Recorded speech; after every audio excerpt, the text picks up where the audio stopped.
I would rather it in my hands and clap. What's wrong with you people? Hello and welcome to another episode on the Aldo Moto YouTube channel. So it's no surprise that the new Pan America from Harley Davidson has divided a lot of opinion prior to launch, but the signs after launch seem extremely positive. These are the 5 things that I love about the Pan America and its launch so far.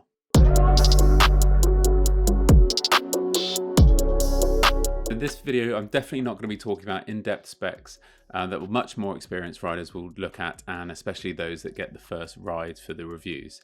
But as a second-year rider and someone that may be in the market for a touring bike in the future or the near future, this is what really appealed to me about the Pan Am.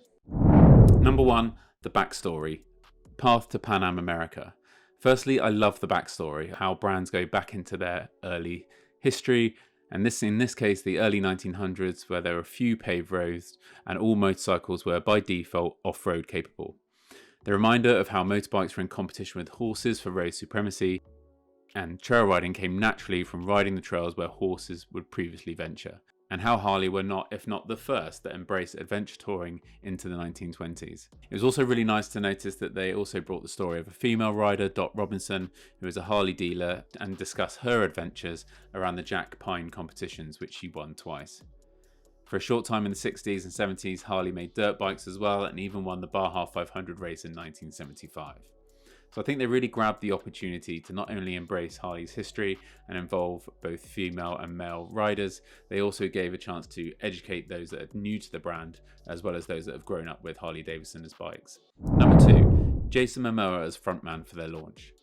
Momoa looks right at home on the big new Harley, and with its 19-inch front wheel and 17-inch rear and a seat height of 34 inches or 860, automatically makes it appealing to bigger and taller riders, feeling at home, and doesn't also alienate shorter riders with its adaptive seat height when stationary. More on that later. With movies such as Aquaman and Justice League to his name, Momoa has become a household name. Aquaman alone earned over $1 billion at the box office, and we also know that Jason loves his bikes and big vehicles, from Earth Roamers, G-Wagons, Defenders, retro Harleys, F-150s and custom bikes. Harley makes it very clear that they are attempting to appeal to a younger audience, with Jason at 100 kilograms, 6'5", with mixed heritage. I believe his father's Hawaiian and mother has Irish, German and Native American descent. He seems like the perfect ambassador to appeal to a younger audience, embrace Harley's heritage and appeal to older riders as well, with his social following of over 15 million just on Instagram. The styling. This has really divided opinion on social media. It really seems to be a positive wave coming after launch event this week. The Pan America 1250 model features an all LED lighting designed to deliver signature style and outstanding performance, with the additional focus on rugged durability in the off-road environment. The Daymaker signature LED headlamp has been designed using new photometric analysis technology, I'm not too sure what that means, to produce outstanding punch down the road with a very homogeneous spread of light, eliminating distracting hotspots. So I think in summary, it lights up the ground a lot. The bike also looks great with panniers. I'm a really big fan of that, and fully loaded this seems to balance out the large front light really well, as my option would be the black bike with black hard case panniers. 4, adaptive ride height. Harley is the first to offer this technology in the motorcycling industry, with adaptive ride height an option for the Pan America 1250 Special.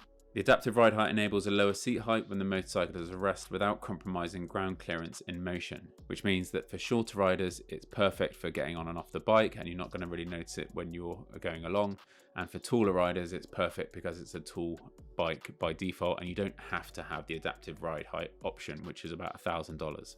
Number 5, the practicalities such as fuel tank. A lightweight aluminium fuel tank holds 5.6 gallons for extended riding range, but the fuel filler is located forward on the top of the tank, so it won't be covered by most tank bags, making it easier to fill up at petrol stations.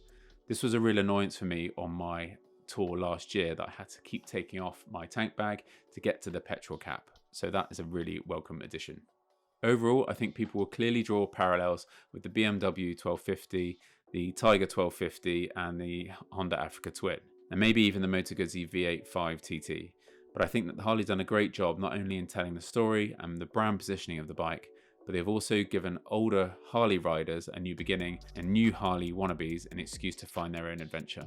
So to summarise, the bike looks very different, which I think is a really positive thing. The tech sheet sounds incredible, it can work for all heights and maintains Harley's heritage and progresses the brand with a racially diverse and popular spearhead in the Hollywood superstar Jason Momoa, who loves his bikes. In my opinion, this is definitely not the BMW or the Triumph way, this is Harley creating its own little niche again. That's it, thank you for tuning in, hit like, subscribe if you fancy seeing more, and I will see you in the next one.